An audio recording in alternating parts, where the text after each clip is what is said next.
So let me ask you guys a question, just kind of like a general consensus kind of Mm-hmm. question. It, how does it feel like there was a lot of promotion for this fight? Does it feel like there's a lot of buzz? Because to me, it felt like there was promotional buzz, but like almost like it's a standard card, not like anything special. You know what I mean? Like this could have been at the Apex if it wasn't for the main event.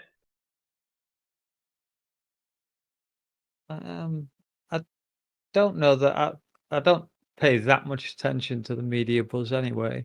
I kind of watch YouTube. That's where I get most of my info, and I haven't noticed a lack of promotional stuff, at least on the Hmm. independent side.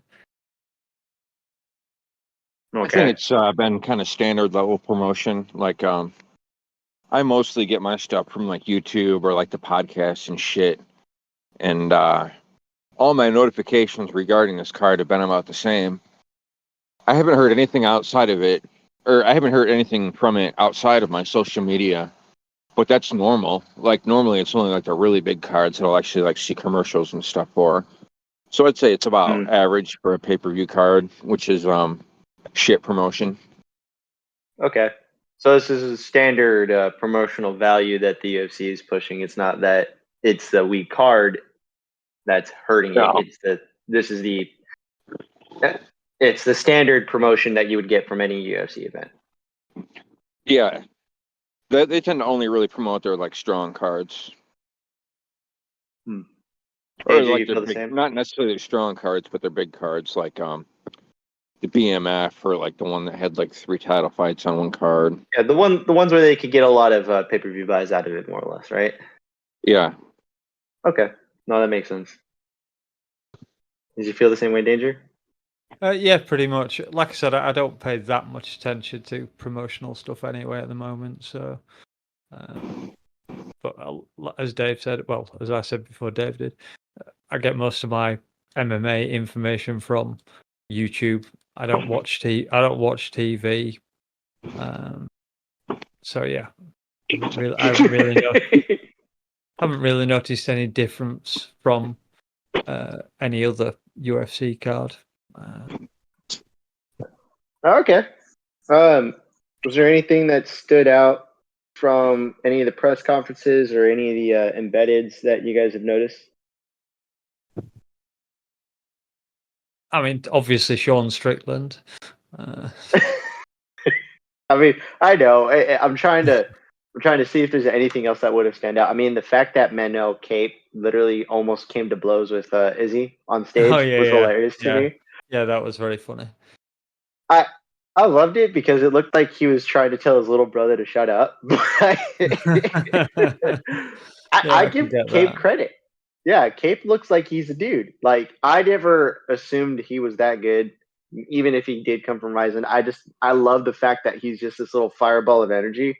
And God forbid, I mean, if there's a man who is more pissed and has had a history of canceled fights that has been just struck in with bad luck, I cannot find one worse than Manuel Cape, right?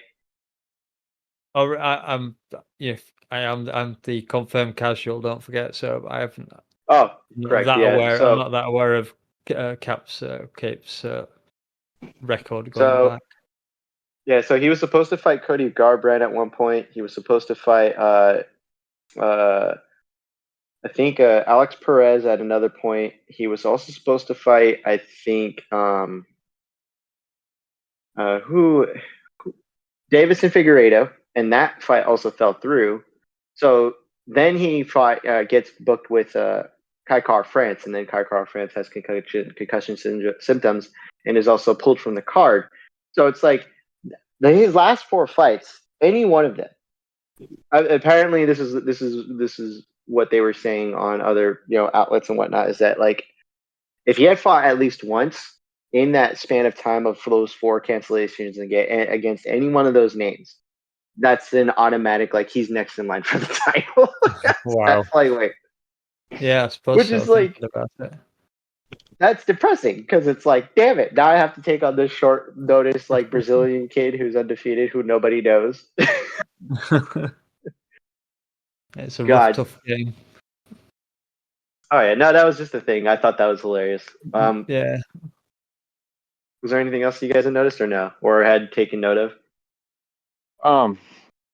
Did you say that you thought if Cobb had gotten his opponents, he would have been next for he could have been next for a title shot?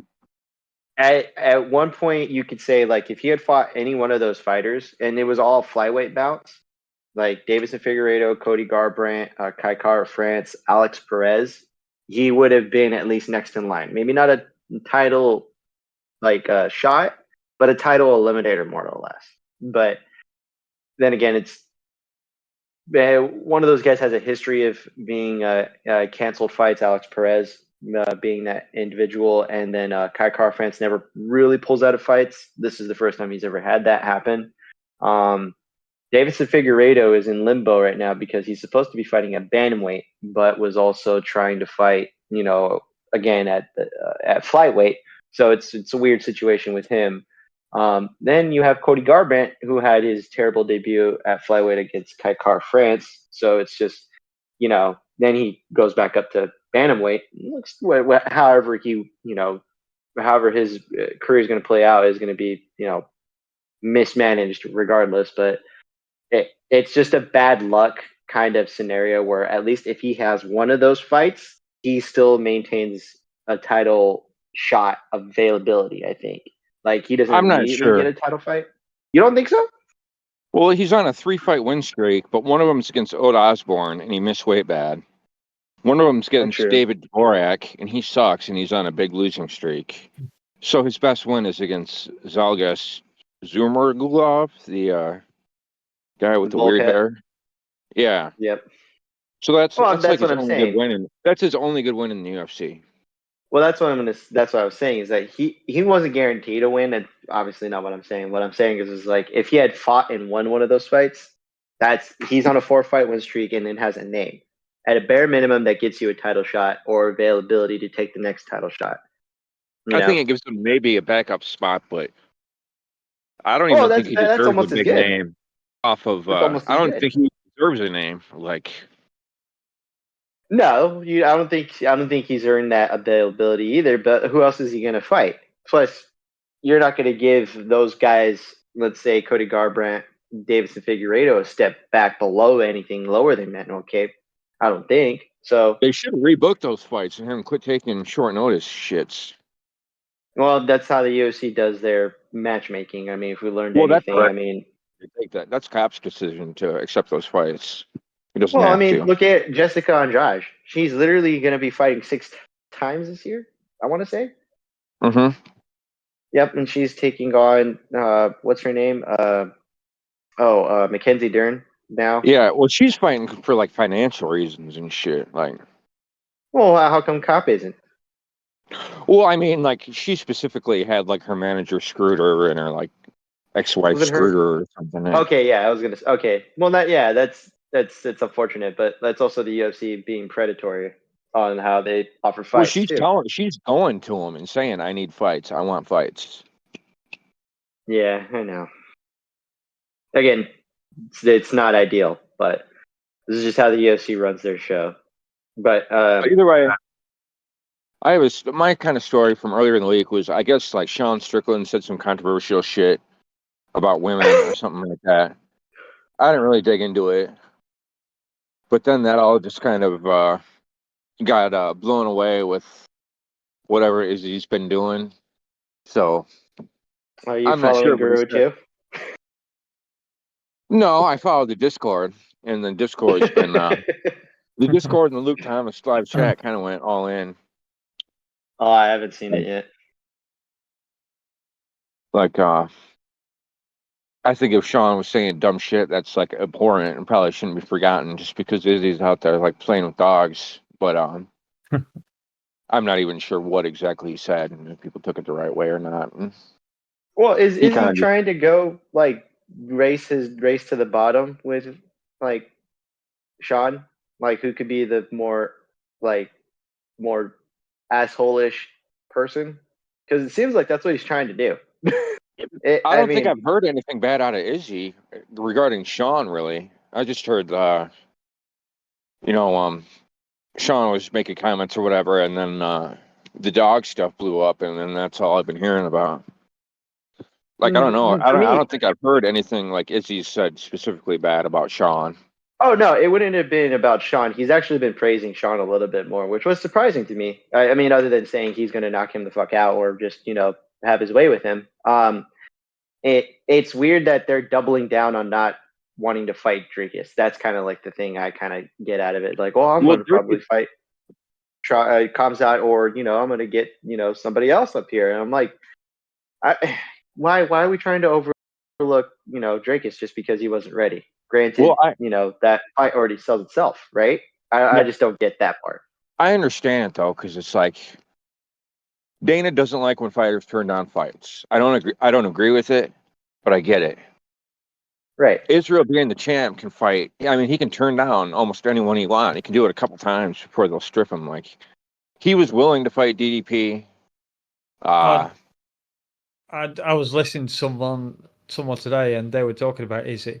I didn't realize it was to this extent. He's had, I think, 11 title fights in the last 3 years. He fights four and a bit times per year or something like that. Yeah, he seems really active for a champ. He's probably the most active champ the UFC has ever seen. Like, I mean, I think DDP deserves the shot, but Izzy doesn't have to take that fight. And they turn down fights all the time. And I think if DDP just goes out there, gets one more, there's not going to be anyone else. And if Izzy fights 3 times in 2024 and he's still champ, one of them's going to have to be DDP unless some crazy shit happens or he leaves the division. I mean, well, why does DDP have to fight somebody? Yeah, well, because he just doesn't have to, but he just fought Robert Whittaker. The man has Whittaker has only lost to Izzy in God knows how long. Exactly. He beat the man who has been running the division when Izzy is not, fighting as a champion, and also before Izzy. I don't think he has to fight another person, but like, he's not the champion. He doesn't call the shots. Izzy can deny that fight. Like, okay, no, I don't think he needs to. I don't think he should have to, but I don't think he's like. It's not a huge deal. I don't think you can ignore the number one contender for that long. Exactly. No, you can't ignore it for that long. But this is like one fight that they were going to do, and that Izzy was already planning on fighting this time, and like, they're just talking right now. Like, who actually knows what gets booked next? If it came down to it though, and they were forced to put Drakus, in a position where he couldn't say no to a fight. Let's say Izzy takes time off to force a narrative to say, well, I already fought, you should fight too. Well, even though he beat Robert Whittaker just recently. Is there another contender you could put him up against? Because I don't think you can. I mean, unless it's Costa, and even then, like, who was Costa's last win? Well, Costa's fighting Hamzat anyway, isn't he? If Chimaev wins, he gets the next shot. That's over DDP. He fights the loser of that fight. If Izzy is like saying, I'm not going to fight him next, he had his chance, he didn't do it on short notice, he's going to have to go out there and do some more work, then he fights the loser of, I think Izzy fights the winner of Kamzat versus Costa, no matter who wins. Interesting. I think he insinuated that recently at the press conference. Yeah, he's mentioned it, yeah. I could see him making Drakus wait, just making him fucking sit. That's terrible. Yeah.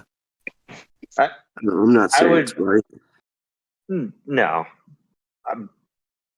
But I guess that's the game that they're playing right now, right? Yeah. I'm curious why Izzy would want to fight Hamzat over Drakus, to be honest. That's the thing I'm thinking of, because Drakus would be a better matchup for Izzy, right? Yeah.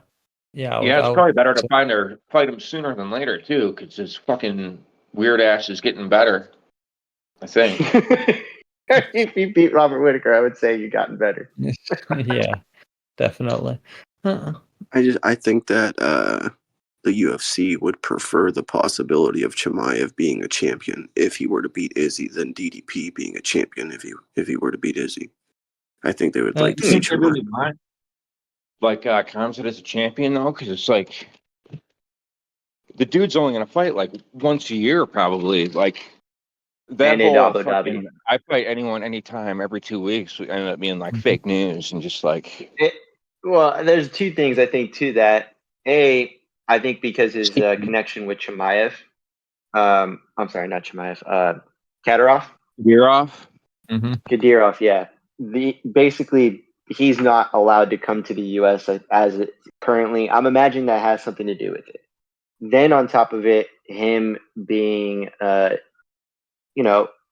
predominantly involved in whatever Kadyrov and whatever's going on in Europe with Russia and the Ukraine, not to a full certain extent, but I think that has something to do with his availability to kind of just jump out of the country whenever he wants to. So the only other place that he can go to is another, like a middle ground would be Abu Dhabi because they have a home state there. Well, And he could have fought in Paris. He could have fought in London. that's what makes me think he can't. Well, Otherwise, here's he would have. Here's one You're thing, right. like DDP's kind of not acting like a company man in this situation, and I don't think he has to. But Dana really likes to reward company men, and so I mean that's just kind of the way it is. Life isn't fair, so No. I mean, Well, no, not even so much that. I just think it's weird that we're going to promote a guy who hasn't fought in nearly 2 years, and maybe only can fight in a certain region of the world once a year or whenever they happen to hold an event there. And we're going to try to promote that guy as a viable contender, even though he was wrecking everybody at welterweight. And now, because he misses weight once drastically, but now we're going to try to throw him against the top dog in the middleweight division. And well, he we don't even cheated know to what he make looks weight like as a before. middleweight. No, but not at the like elite level of that division. I mean, it was Gerald Mishart and another gentleman from Wales. Yeah. Right? That's what I'm saying. It's just the way that they're playing their book on Chimaev is weird. If he beats Costa, you know what? I will take back everything I've said. That this was stupid. This doesn't make sense. Even the Bo Nickel stuff makes a little bit more sense. That people are talking about. Oh, it would have been fun if Bo Nickel had just shown up for the weigh-in as a backup. Like what? All right. We're just pulling that out now. We're really running out of people that Izzy can fight. All right. We're scraping the bottom of the barrel now. But I digress. It doesn't matter because Costa's going to beat the shit out of him anyway. So you think so? Yeah, dude. If Gilbert Burns put it on him, it's curtains, man. All right. I think it's going to be a competitive fight, but I mean, if Rockhold had a competitive fight with Costa, I imagine Chimaev is going to be a competitive fight. I just don't see him winning it, but either way. Doesn't Costa supposedly have a good jiu-jitsu? Isn't he a black belt? He doesn't use it, but he has a black belt, I think. Well, I think belts mostly don't really matter over there. It would be interesting. Khabib's a white belt, I think. It would be pretty interesting to see Costa underneath Khamzat. Yeah. What that would look like. Of course, I'm not sure. I don't remember him fighting off his back much. I mean, I think he's got the jits and a black belt, but yeah. I don't know what his guard looks like at all. I don't know if I've seen it. I think part of the reason that the Burns fight went the way it did with Chimaev was he was seeking that firefight. He wanted to engage like that. Suppose he doesn't do that with Costa, and he decides to just use his wrestling. What the fuck does Costa's jiu-jitsu look like off his back? I don't think I've ever seen him on his back. I've seen Izzy on his back when he was finishing him. But I've never seen him with somebody, in his guard. Just, I don't know, it'd be cool to see what would happen, how that would work. I mean, for as much of a grappler as he's ever shown, he's only shown it against Luke Rockhold, and even then, it was because he was transitioning out of whatever Rockhold was doing, and Rockhold was kind of playing the game with him a little bit. And was fairly competent on the feet with him too. So it's interesting to see whether or not Costa still has it. I mean, that would be an exciting fight. I didn't think it would be prior, just because my only vision of seeing Chimaev was as a welterweight, and him becoming a middleweight now, being forced to fight the top guys. I'm gonna be honest. I am kind of getting a little more excited about it, but again, we're not there yet, so we'll see what happens, right? Yep, I say so. Yeah, well, I just checked on Costa. He is a black belt, but he does only have the one submission on his record. Seems like every Brazilian's a black belt. Yeah, probably. Yeah, in a rear naked choke in his, I think, 7th fight. Yeah. It's good to have, though, I guess. Okay, so let's move on to like the rest of the card real quick. Was there anything else, any other fights besides the Tai Tuivasa fight that stood out to anybody?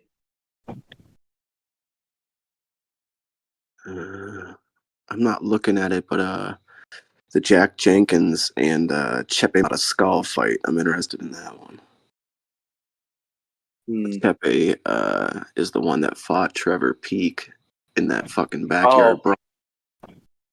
And and that was on short notice, and he's finally got a full camp. And Jack Jenkins is a fucking straight up Aussie banger, killer leg kicks. He's ended I don't know how many fights, but numerous fights by leg kicks.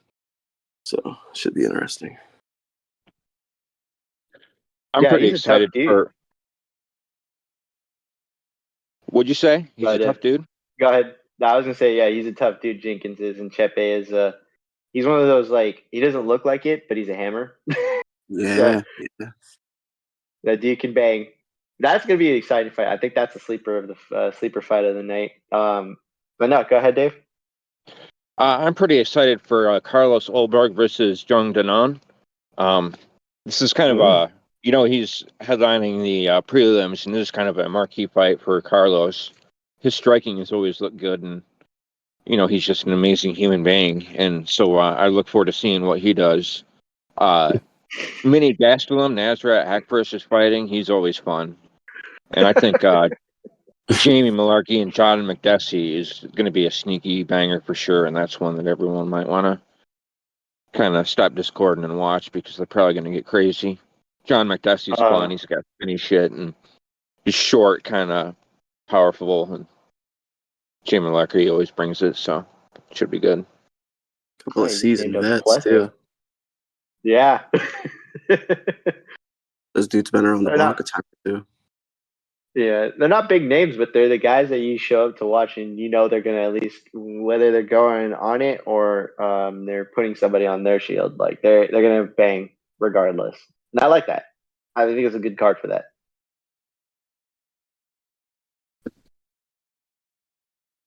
Danger, did you have anybody? No, I'm afraid not. Oh, no. Not even the pleasure, man? Nothing. I think he was more a media sensation than anything else. Taste the pleasure. He's 0-2 in the UFC currently, right? And he's fighting Tyson Pedro. I think he is 0-2. He might be. He came off the Contender Series. I know that. Yeah, he had 2 fights at light heavyweight, but one was an abridged version because Almeida, I think, was a short notice replacement, I think. And that's when Almeida decided, Jailton Almeida decided to go, I might want to just stay at heavyweight, even though I'm a natural 230 man, and I could cut to about 205 if I really needed to. It's fine, but whatever. It should be an interesting fight. I don't know if Pedro's that guy to show up in this sense, because he didn't show up the last time he was put on the main event, or not a main event, on a main card fight. Granted, it was again another short notice fight, and I don't think this one is. So I'm hoping he shows up. But again, interesting fight. Pedro should win, but it should be still an interesting fight to watch. Oh, that's what I was going to say before we talk about Ty Volkov. There is a rematch on here. It's Justin Tafa and Austin Lane. Is there any feelings on this at all? Hopefully there's no eye pokes. We don't need a repeat. Oh, don't say that. Oh, please. That was fucking nasty, dude. That shit was like fucking knuckle deep in his eyeball. I mean, his fingers are ridiculously huge, but it's insane the fact that he had a full knuckle deep inside the eye. Poor Justin Tafa. And he didn't even do anything wrong. He was literally just trying to bat it, and Justin literally just allowed this man's finger to just enter his eyeball as if it was just like, oh, this should be fine. He's not going to actually do this. Oh God, there's a finger in my eye. This is fine. No, it's not. It's not fine. Justin should win this handedly, correct? Or if it doesn't go past the first round.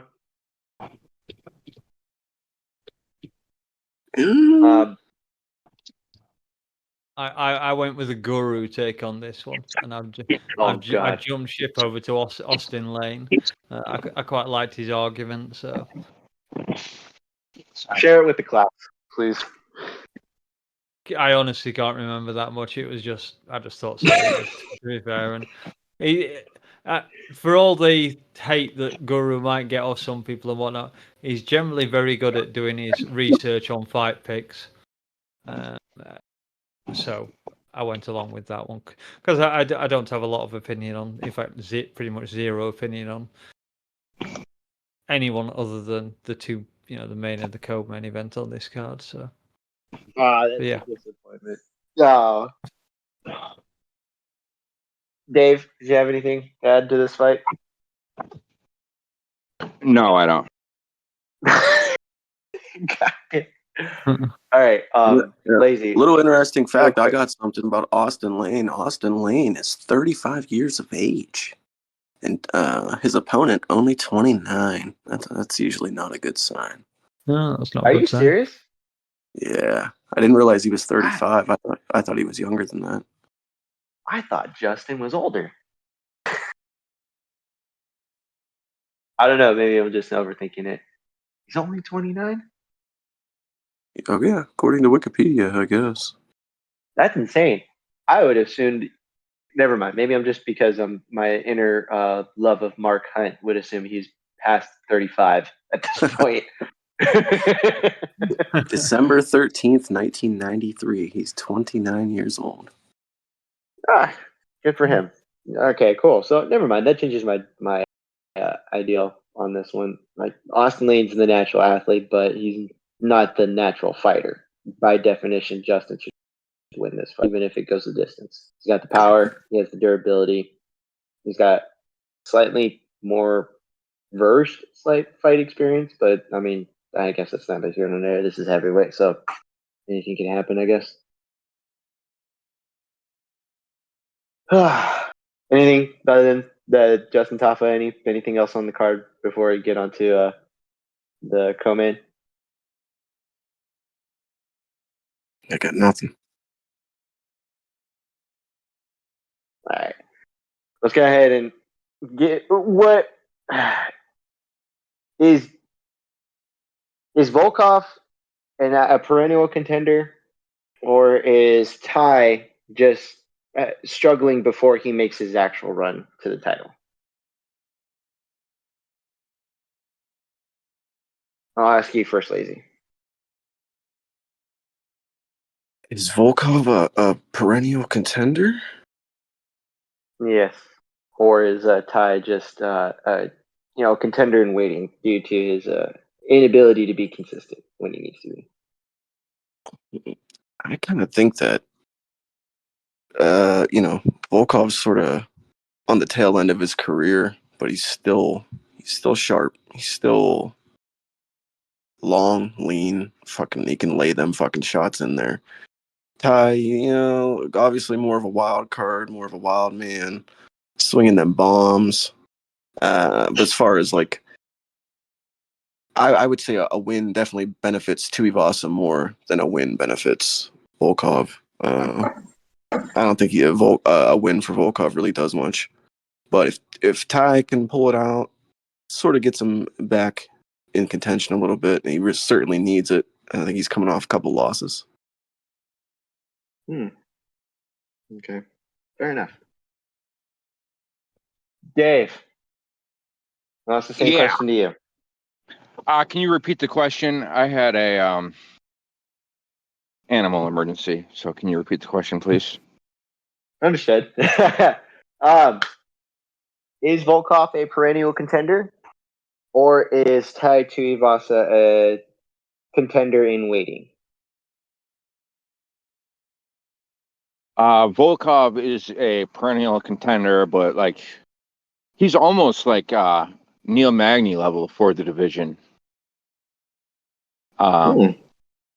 He's almost like a gatekeeper. If you beat him, you're good enough to be like towards the top 5, or maybe top 10. No, top 5, because heavyweight sucks compared to welterweight.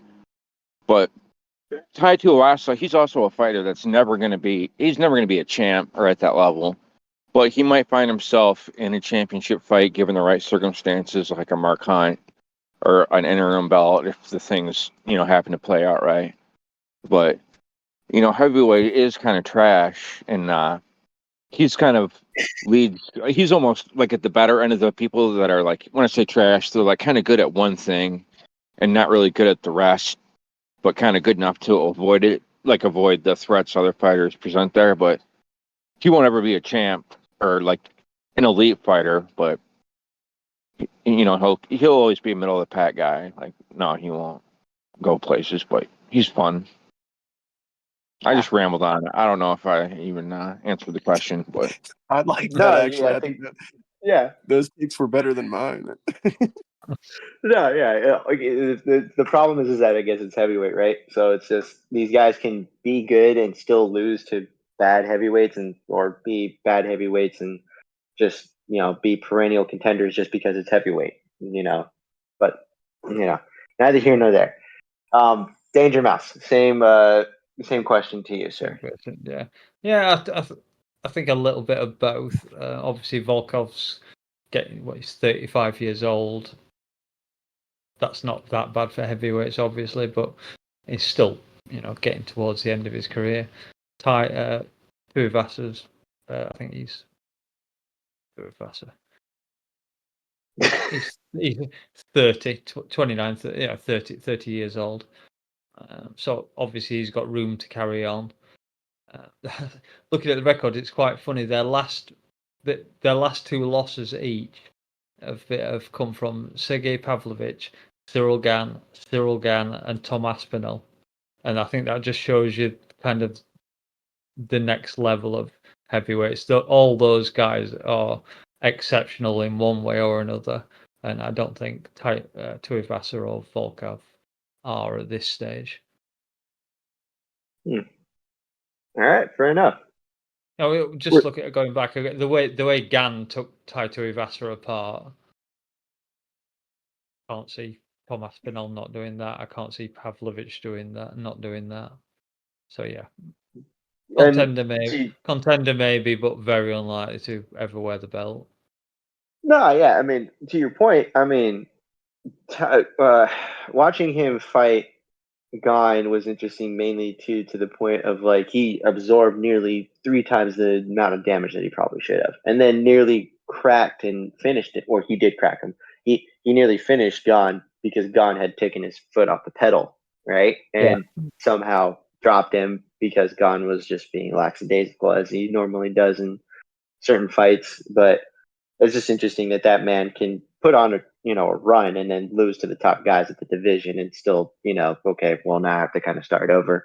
Whereas Volkov has been a champion in Bellator, lost pretty decisively, and then, had mixed results over there.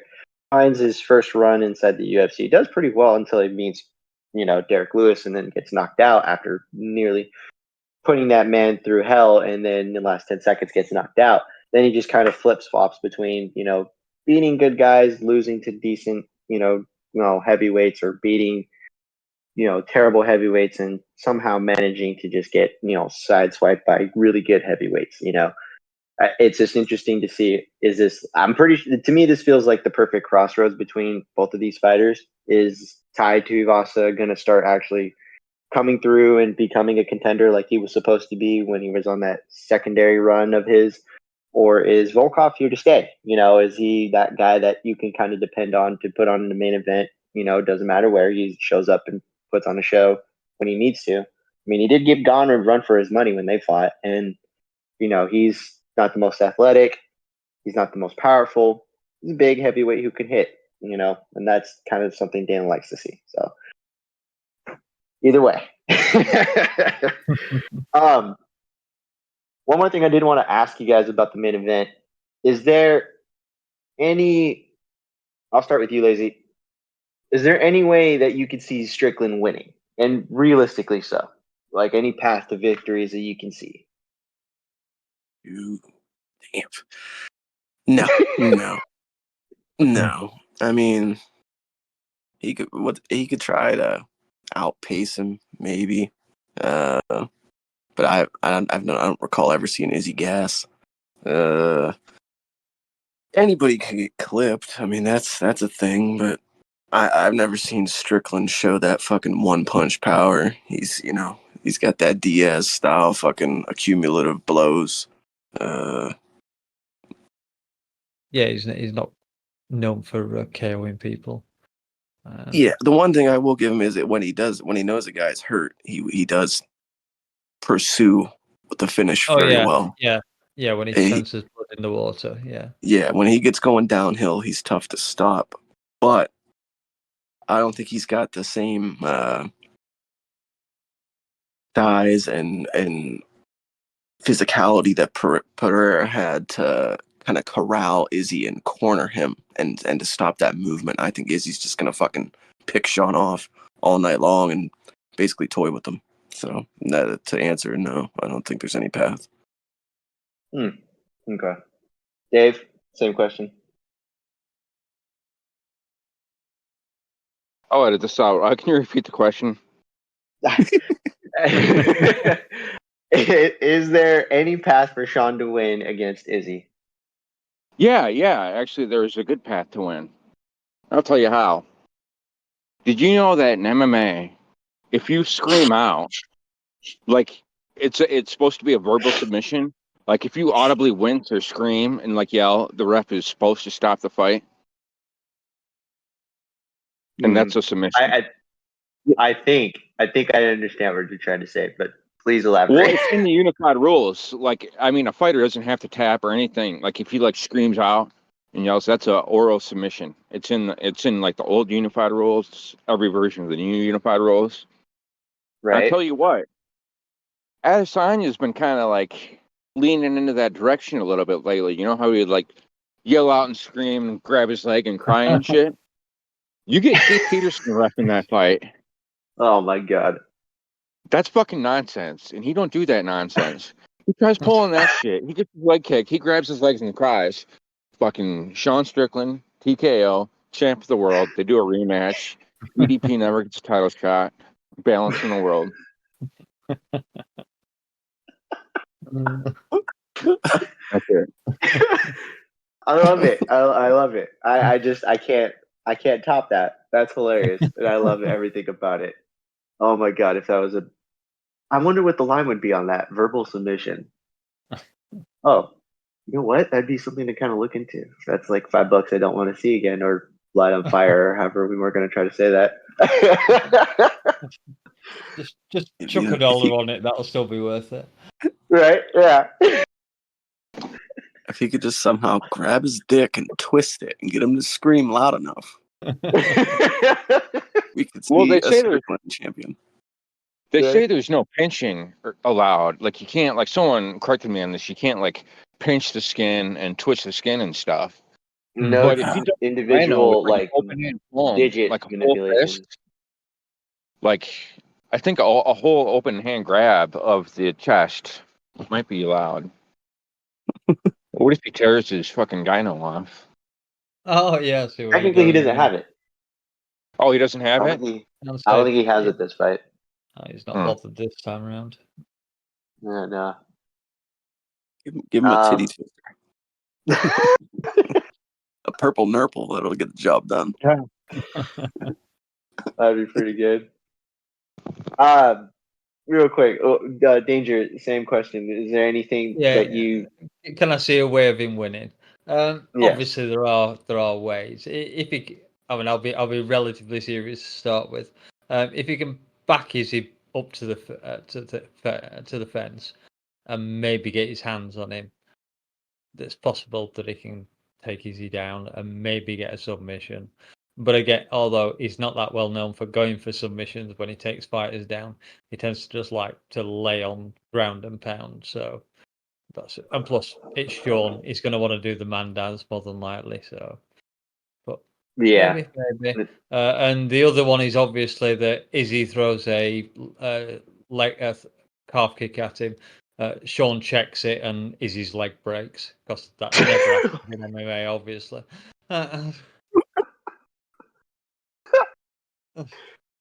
But Why would you wish that? I don't particularly wish it, but he said, "Is there a way he could win?" And plus, I like Sean. I know some people don't, but I like Sean. He's fun. So him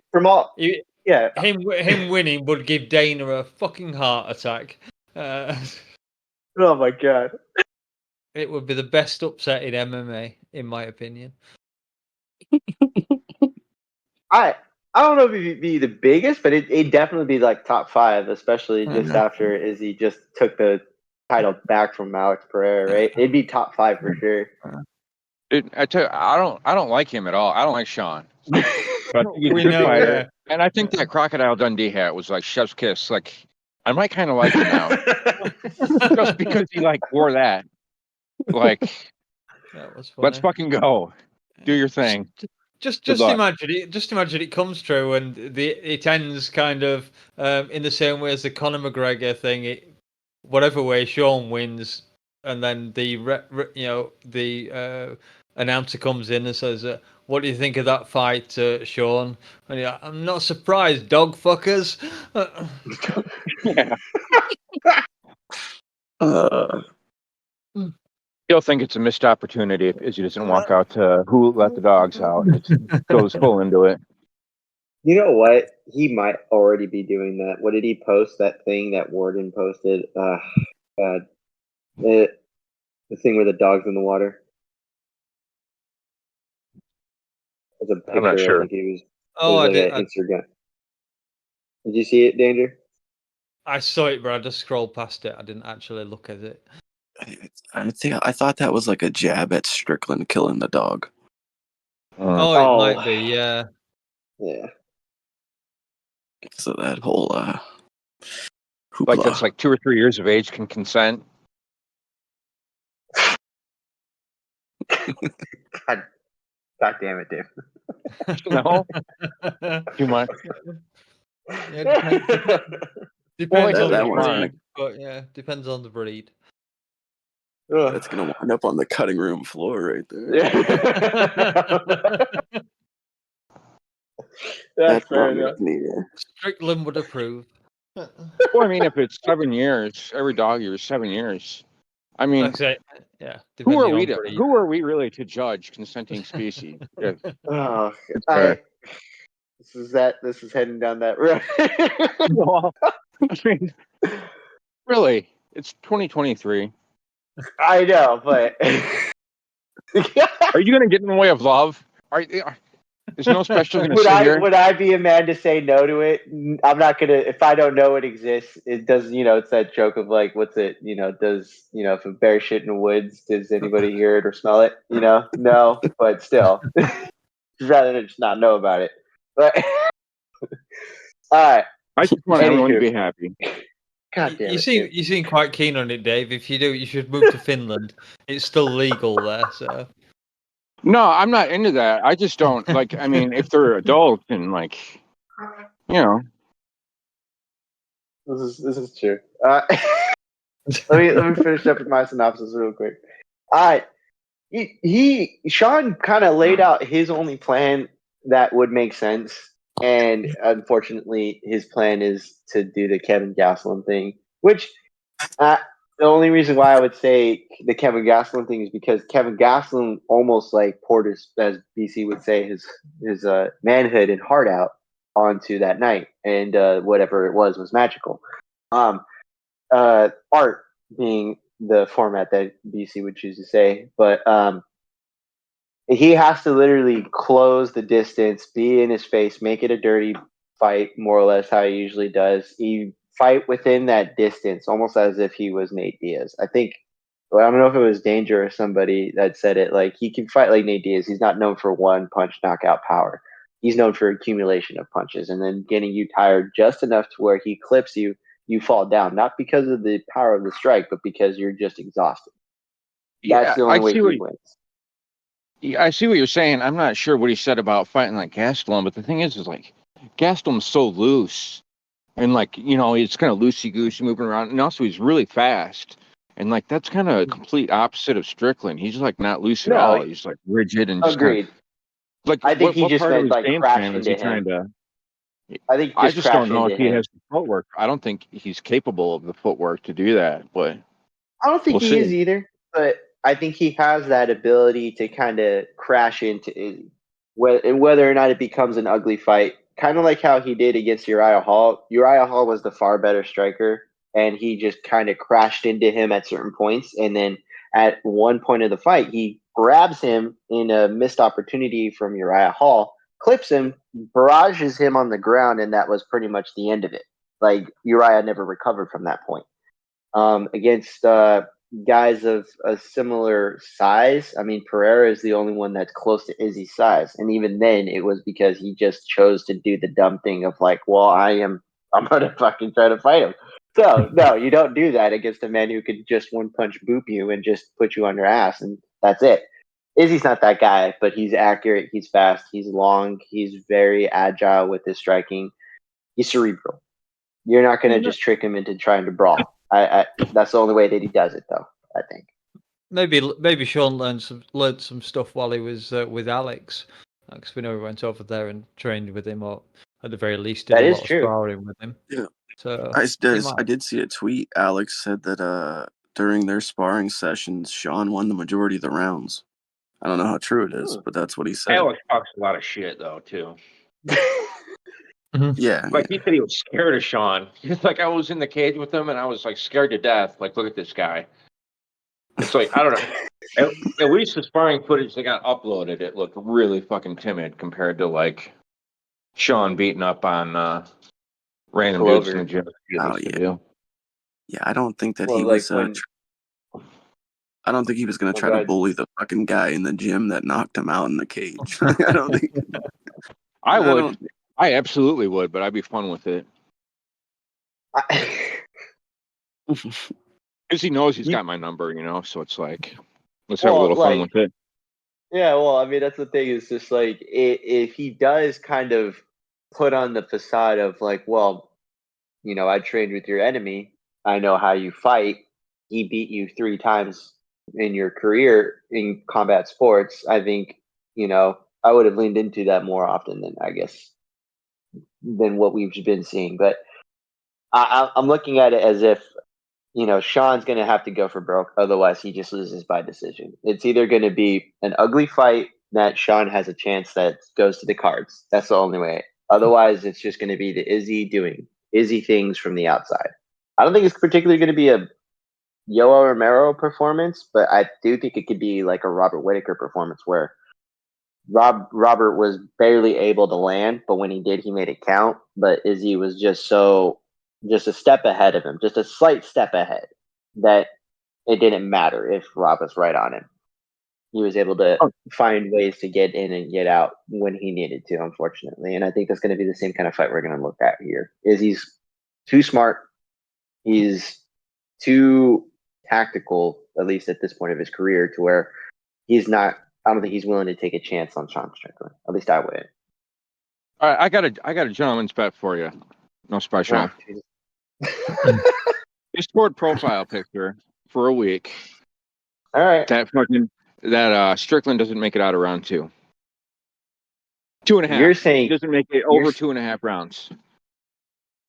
I'll take Strickland the bet. gets finished before 2.5 rounds. So you're okay. So you're putting the under at 2.5. Yeah. Okay, I'll take you on that bet, sir. KO's Strickland. Oh no, okay. I'm gonna say it's gonna go over that. I'm gonna say it goes over that. Yeah. So what's the parameters is the profile picture of the winner's choosing? Yeah, for the week. All right, I'm down. All right. This is gonna be the easiest win of my career. Yeah. Yeah, Dave's Just to not let you good at know, these I found a bets cheaper normally. place. Like I found a cheap place online for you to get bought. That's a little cheaper than the exchange rate for when you have to pay me all that $500 you owe me. Again, Dave, we talked about this. You're was cutting off 200. Danger. We didn't talk about nothing. You're cutting off Danger. Let's see what he has to say. No, I'm Okay, just fine. laughing. I was just laughing. 350 baht. Was it not 350 baht for the name? No, it was 500 baht. Is it That's 500 like baht? I $15. thought it was- No, it's No. 500 baht. That's like Oh, $15, but I found a place online where you can get 500 baht note for $12. So that's actually why? Okay, you know what? It's 500 baht, right? But it has to be by December. yeah. Okay. No, it's through Sorry, December, like before January 1st. Oh, okay. All right. So we are changing the bet again. All right. No, it has to be in December.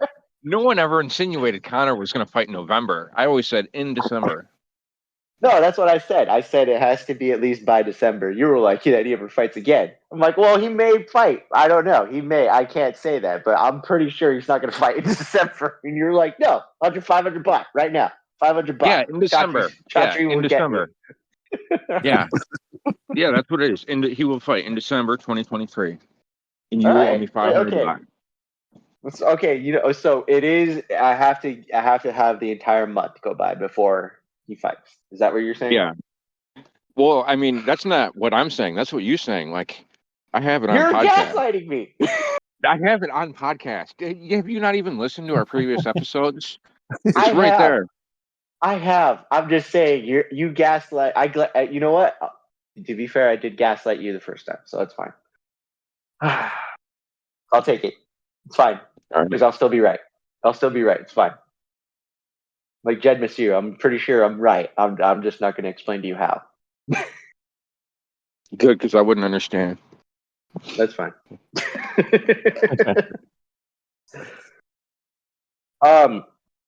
Was there any other storylines that you guys have noticed or thought of, or things that you can kind of look into that were of importance or of note for this card? Not really a storyline, but I did forget to bring up Tyson Pedro at light heavyweight. I love the way he fights. I like the Australian fighters, and he's probably my second favorite. And he's fighting that Pleasure Monster guy. Pleasure Man. The Pleasure Man. I'm not sure who will. I hope Tyson wins because I love the way he fights, and he's a fun guy. That's just something to look out for. All right. Anybody else? No, I don't think so. It'll be interesting to see what happens with Manel Kopp after all of his fuss he caused at the presser. I heard people have been saying he's like the most hated man in Australia right now. Like, that's pretty wild. That's the rumor. I know. Well, you have Sean Strickland to kind of be there, and you somehow surpass him. That's well done. They love Sean in Australia at the moment. Yeah, he might be a boy down there. Absolutely. Oh god. What was the other one? Oh, I forgot. Blood Diamond. Yeah. He's his mate. Yeah, he loses this. and he gets kicked out of the UFC, correct? Well, he did get kicked out, didn't he? And then he got re-signed, but he hasn't fought yet. But he hasn't done anything since he got kicked out. No, I thought he was still signed on. I hadn't heard anything of it. This would be, if he loses this fight, it's 3 in a row. I don't think he's won a fight in the UFC. Makes sense. All right, let's do quick predictions, and then I think we can call it. Let's go from the main event down, and then we'll just go for the main card. Sound good? Yeah. Yeah, sure. Yep. All right. Lazy, who are you picking for the main event? I got Mr. Dog Collar, Mr. Pearl Necklace, whatever the fuck you want to call him, the man, Israel. Desanya. Very nice. The dog color was a nice touch. Dave. Adesanya, TKO under 2.5. I hope he gets a sub though. My plus 10,000 parlay needs him to get a sub, but I really think he's. Oh my gosh. TKO under 2.5. Well, Craig Jones. It's fair enough. Fair enough. I would be interested to see if he could pull it off, especially if you're looking at that $10,000 under. Anywho, Izzy, fair enough. Danger. Yeah, I think Izzy gets it done. I said I'd love to see Sean win, but I think Izzy's too good for him. There you go. There we go. Fair enough. I will pick Izzy as well. Yeah.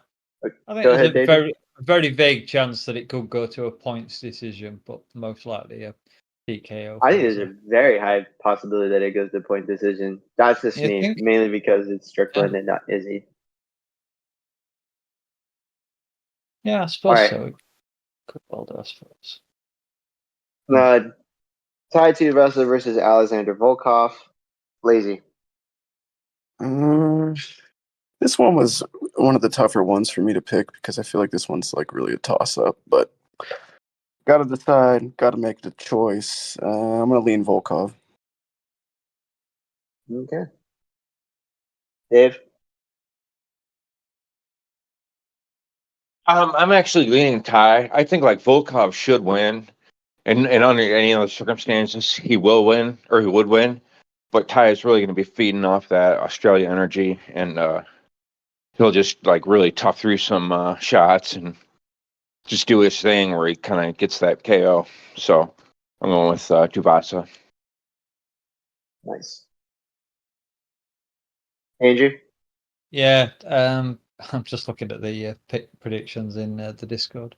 It's 15 all in there, so and I have Volkov picked at the moment, but that could change tomorrow. It really is one of those coin toss fights. Big Os heavyweight, obviously. Agreed. So, who do I have? Have a look. Oh, I'll do it in 1 second. You have. Did you just ask us who do you have? I did because he's looking at the picks on the Discord. Oh. You have whatever Volkov. the Discord pick is, I'll double down on it. You have Was that Volkov. Volkov? Yeah, you have Volkov at the moment. All right, so I'll stick with that one.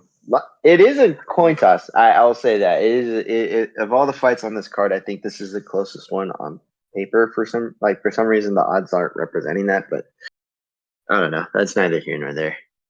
So Dave is the lone wolf on this one, going the other way. That's fine. He is, yeah. I mean, I think Volkov's the better fighter overall by far, but he can play off the energy, and he's a fighter. He can scrap. 100%. 100%. Yeah, Volkov usually doesn't play off the crowd. He's usually in his own world anyways, but Tai has the crowd every time he goes out there, whether it's good or bad, but either way. That's very true.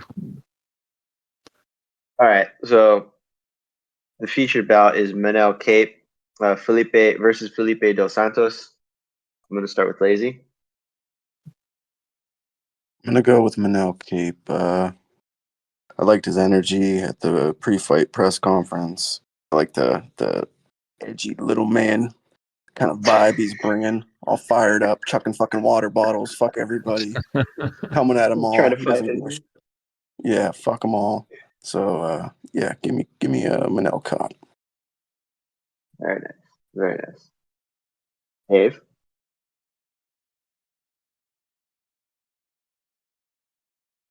I'll jump in. A Manel cap for me, mainly just following the Discord trope there, kind of thing. 25-4, which I say 2 people in here are in that 4 as well. So I imagine that's me and Dave. Dave, it sure is. All right, so I'm here. I'm going with Dos Santos. I think Cobb doesn't have like any real legit wins except the dude with the hair. And I'm not sure about Dos Santos, but he looks like he's out of Oliveira's gym with the hair. And that's kind of like a new mythical gym and might be my gym of the year for 2023. So he's undefeated. I got to go with him. Very nice. I'm gonna say that I would pick Dos Santos mainly because he has no risk. It doesn't matter if he loses; he's already in the UFC. He's getting pretty much the best matchup in the division, probably for him, just to kind of upset. He gets his foot in the door. He's undefeated. He's young too, so this feels like a perfect storm for Cape to just lose, especially since he's kind of throwing his attention everywhere else. So I feel like this is one of those ones where you're like, all right, odds would probably tell you it's minus 350 to plus 250, and Cape's this is the one where it's like if I had $5, I'd probably put it on Dos Santos. That's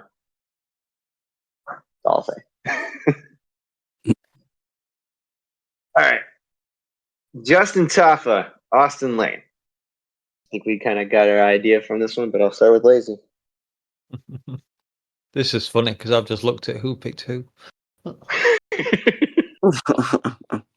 Yeah, well, I'm gonna go with I gotta go with the local guy. I gotta go with the Taffa gang, Mr. Justin Taffa. He needs to avenge his near loss of an eyeball. So let's hope he knocks Mr. Austin Lane unconscious. Very nice. Dave? I'm probably leaning Justin Taffa. Like this one's actually kind of hard. I think they're both pretty good, but I think Taffa's mad, and you don't like him when he's mad. Dave's changing his picks tomorrow then. Yeah, I don't know. They go back. Discord picks. They kind of go back and forth. Half the time, I'm just memeing. Try to get both. Dip his toes in both. There we go. He's Danger? winning one way or another. Don't hold me accountable, please. It's fine. It's fine. And I already said earlier, I've gone for Lane as well on the guru's advice. So there you go. I'm gonna say I'm pretty sure I picked Lane as well. Is that correct? You did indeed. Yep. Lazy. Okay. Lazy's the man alone in here on this pick.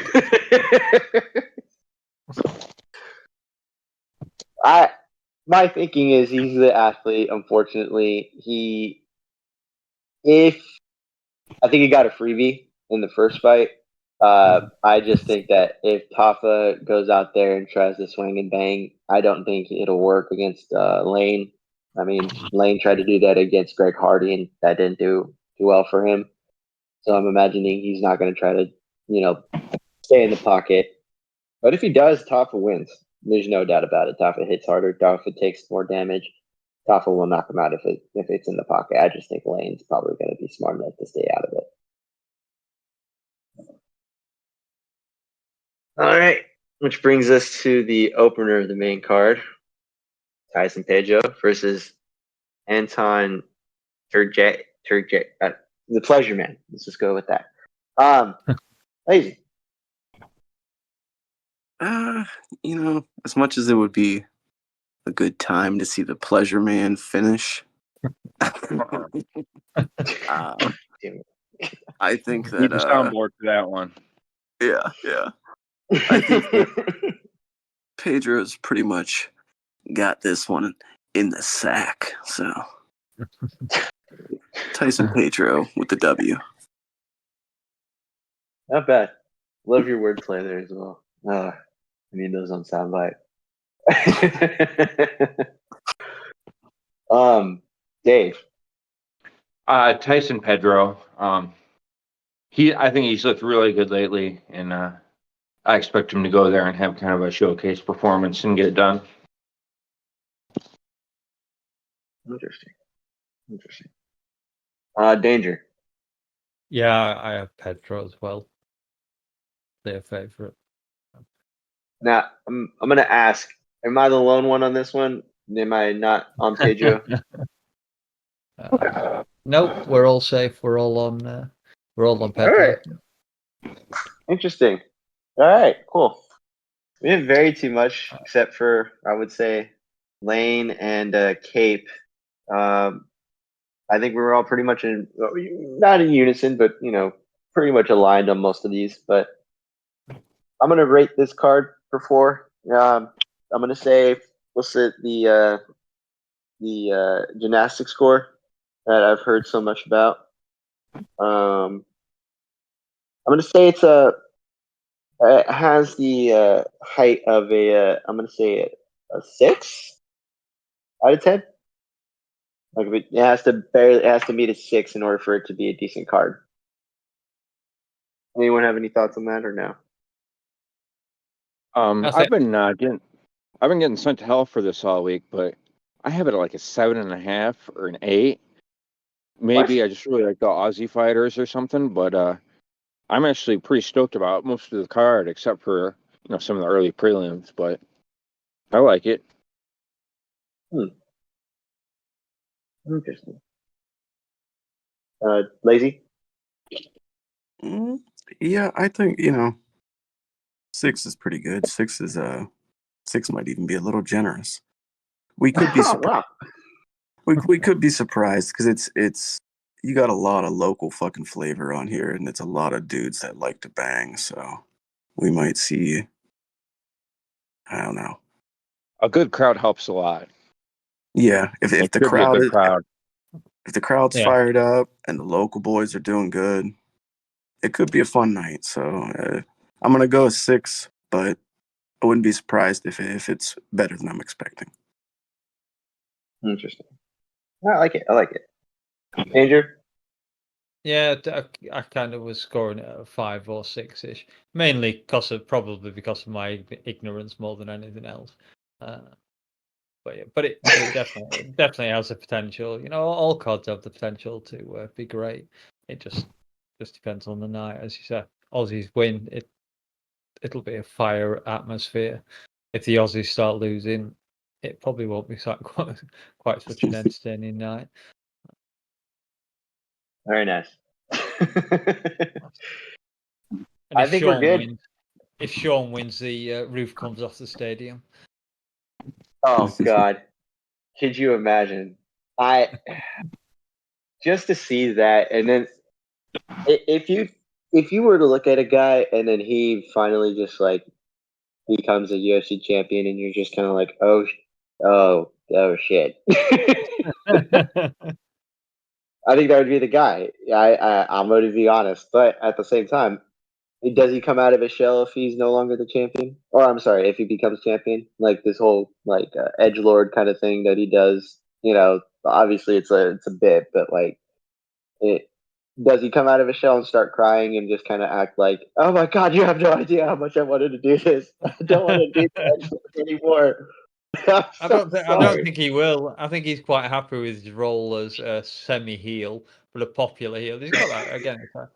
Not quite. I guess I don't know. Can you compare him to Chael Sonnen? I mean, he doesn't have that same sharp wit that Chael has, but I guess he's more Henry Cejudo than in a lot of people's minds. But he's like the negative versions of Cejudo with the like the nerd version, anti-nerd version of Colby, I would imagine. Like if you were to take the worst parts of those two and how they promote fights or how they just talk in general, and that's their constant persona, and it's like that's who that is, except he's actually decent at fighting. Yeah. Very true. Oh, that was. Did I see that announced today that Colby and Leon's going to happen before the end of the year? Oh, That's what I heard. I don't know if it's official, but I mean, people have been talking about it. About time. I hope not. I truly hope not, because I don't want to see Colby get a title fight. He hasn't done anything. He hasn't earned a title fight. He's not even a guy that was even a contender at the time. He just decided to fight Masvidal, and that was it. And then we're going to reward a man who hasn't fought since then for a title fight, like year and a half almost, with a title fight. I don't think he deserves the title shot, but I just want the division to move on and hopefully can see Leon fight someone else. That's a He good could have take. fought Shavkat. He could have fought Shavkat. He could have fought Bilal Muhammad. He could have fought Gilbert Burns. Shavkat doesn't deserve that shit yet. No. Are you shitting me? He Who's his deserves best it more win? than Colby. And Who's Shavkat's best win? He couldn't have fought those guys anyway because Dana and Colby had a deal quite clearly when Colby popped out of nowhere at London. Yeah. No one knew he was there. He hid in a hotel until I think the Oh, virtually you fight know what? day. You know what it is? You know why he was able to get away with that? Is because he has that second part of that video where Dana is playing poker with that random random lady at the poker table, and he tells him to turn off the camera. That's it. He threatened to release the second half of the video. That's the only way he's gotten a title shot. I don't know about that. So. I mean, I'm bullshitting, but like it'd be hilarious if it comes out. Yeah, the only reason why I got it. This has been Just Bleed Radio. Thank you for listening. I hope you all enjoyed our content. Please continue to support the podcast however you want to. This has been Lazy, Dave, DangerMouse, and the host for this evening is No Special, me. Thank you, and enjoy the fights this weekend.